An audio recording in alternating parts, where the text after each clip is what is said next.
I'm going to pick up this wooden board. Now, clearly it's a lot taller than me. I'm about 5'11". This is just a piece of a barn that was destroyed during the severe thunderstorm. Looks like we have just about a little more than 4 inches on the side of 172. Officials in Winnebago County say 27-year-old Jonathan Barr was flying over the Fox River when the helicopter hit power lines and fell into the water. One of the suspects jumped onto the hood of the car, jumped over the fence. One way to prevent allergies is to drive with the windows up and crank the AC on. Officers that spoke would say this could not have been done without their help. They also said it reminds them of why they serve. Live in Washington, D.C. tonight, Mohaidereel reporting for NBC 26. More than 1,000 miles separates Parkland, Florida from Northeast Wisconsin, and tonight the community says their hearts are with the victims and their families. In this very lengthy complaint right here, it says Mayor Jim Schmidt allegedly lied to the city. 5 Green Bay aldermen are putting Green Bay Mayor Jim Schmidt on the spot. Mayor Schmidt and his staff lied and conspired to deceive the redevelopment authority and also the City of Green Bay Council. The alderman's complaint says there's a question as to the spending of $3 million. The alderman also says Schmidt asked for a $500,000 loan to keep the project going, but that money was to settle a lawsuit between people involved in the project. Now these aldermen have one question on their mind. Why would a mayor and his staff divert money? In a statement from the mayor's office, Schmidt points a finger at the aldermen. If not for these alders' obstructionist tactics, the Hotel Northland would have been long open by now. In the complaint, the alderman also attacked City Attorney Vanessa Chavez. In response, she said, "I'm disheartened by the inaccurate accusations and malicious statements made by Alderman Zima. A night with new questions about money and how it's spent, but one way it isn't being spent tonight is for a room at the Hotel Northland." In Green Bay, Mohaidereel reporting for NBC 26. Inside a room at the Appleton Public Library are 7 women with different stories, but one common theme.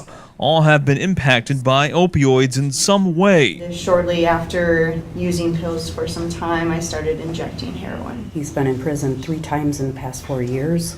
I have been labeled a criminal and a monster and someone who just hurts other people. Senator Tammy Baldwin says she can relate.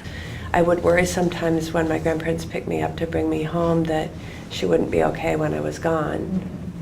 And that was scary for me. For the first time, she's talking publicly about her mother's opioid addiction. So I saw her sort of spiral out of control a number of times.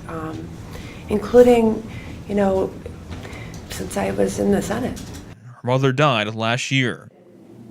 There are others who have walked in their shoes. They don't have to keep it secret. They can open up and ask for help. Baldwin was raised by her grandparents, but never told people why. My life experiences brought me to public service because I don't want other people to struggle the way my mother did or the way I did as my mother's daughter. But Baldwin's Republican critics have hammered her for not responding quickly to reports of overprescription of opioids and other drugs at the Veterans Hospital in Toma. 3 people died. Baldwin sponsored a bill that changed the way opioids are handed out at facilities for veterans, and she says there's more to do to fight these drugs. It's still getting worse. We still haven't turned the corner. So if I would have known the consequences, the downfall, the destruction, like what happens to your life, I feel like I could have, made some different life choices. Sharing our stories is how we make change.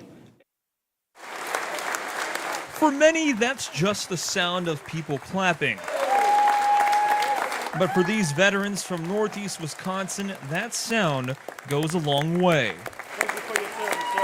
Veterans like Richard Moon, who served in World War II. Richard, thank you for your service and welcome to your memorial. Moon is one of nearly 100 veterans who took this honor flight from Appleton to Washington, D.C. So far, when we get off the bus at Reagan, the reception we had was terrific, with the people applauding and thanking us. For the last decade, the organization Old Glory Honor Flight has been taking veterans from Northeast Wisconsin on a trip to the nation's capital. Throughout the trip, the veterans are paired up with the Guardian and make stops at memorials that were built in their honor. It's just amazing. Really appreciative. Triggering emotion. I have lived my whole life in the Navy right here today. Bringing a sense of pride. I'm impressed. I'm happy the way we're honoring our veterans. And to see a lot of people coming to look at it really makes me feel good. It makes me feel like I earned it. And I'm glad to serve.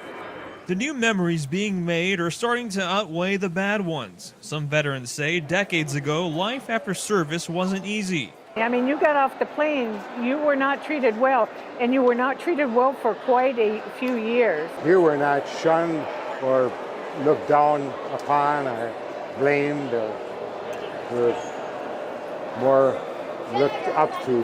The trip took a slight turn when it was time to see Arlington National Cemetery. Some of the fellas I knew, I was thinking about them. They're the heroes.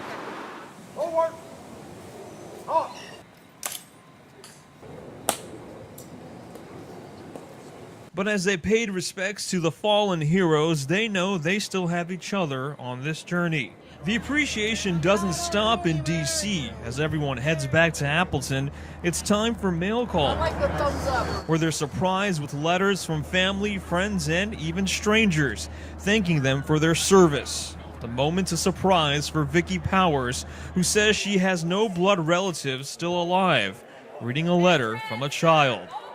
And it says Mrs. Vicki P. on there. And it says, there's a nice star on it. And it says, Mrs. Vicki P., thanks for your service, the USA. I take my hat off to you. Bill, the Navy vet, got a letter from his wife of nearly 60 years. What a fun trip for you. And Darren, you and Dean, just want you to know how happy I am for both of you. This trip has a long time coming.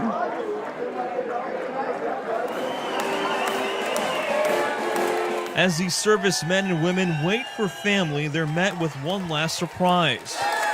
The community welcoming them back home with signs, a simple handshake, and love.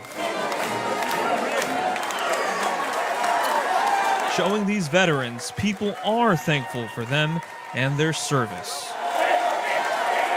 Keeping you connected, Mohaidereel, NBC 26.